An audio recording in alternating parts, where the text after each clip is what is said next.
Myself, Musa. Today I am going to talk about a problem which is affecting us all.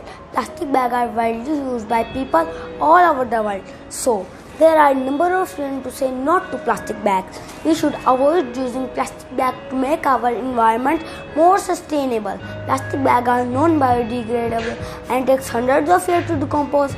It is a well-established fact that polythene is not good for the environment. People throw these polythene bags carelessly on the roads, hence they enter in the water bodies. These plastic bags go deep in the water and harm the aquatic life. Plastic pollutes the air in the same way. It pollutes water supplies, constant exposure to heat, melt plastic emitting gases into a process known as outgassing. Plastic bags contaminate the soil, causing hindrance to growth of plants. They dig into the soil and remain there, causing infertility in soil.